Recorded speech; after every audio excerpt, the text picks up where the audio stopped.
শিশু রামিসা ধর্ষণ হত্যা মামলার যুক্তিতর্ক উপস্থাপন চলছে। আদালতে আসামিরা রায়ের তারিখ ঘোষণা হতে পারে আজ। সর্বোচ্চ সাজার আবেদন রাষ্ট্রপক্ষের।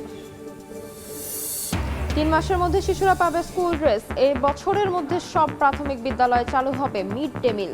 মাদক নির্মূলে খেলাধুলায় বিপ্লব ঘটাবে সরকার। এবার হেলথ কার্ড চালু করতে যাচ্ছে সরকার। টেস্টে মিলবে বিশেষ ছাড়। জুলাই থেকে বগুড়া সহ 5 জেলায় বিতরণ শুরু। ব্যর্থ দেশগুলো থেকে শিক্ষা নেওয়ার পরামর্শ। ঘূর্ণিঝড় জলোচ্ছ্বাসে বাড়ছে দক্ষিণাঞ্চলের মানুষের দুর্ভোগ। 1 দশকে কমেছে পরিবেশ খাতে বরাদ্দ। ভাঙনে বিলীনের পথে ভোলার মাঝের চর। সুবিধাবঞ্চিত 2000 পরিবার। এবং ওমান সাগরে মার্কিন যুদ্ধজাহাজে হামলার দাবি ইরানের। অস্বীকার সেন্ট্রাল কমান্ডের। ট্রাম্পের যুদ্ধ পরিচালনা ক্ষমতায় লাগাম টানল প্রতিনিধি পরিষদ।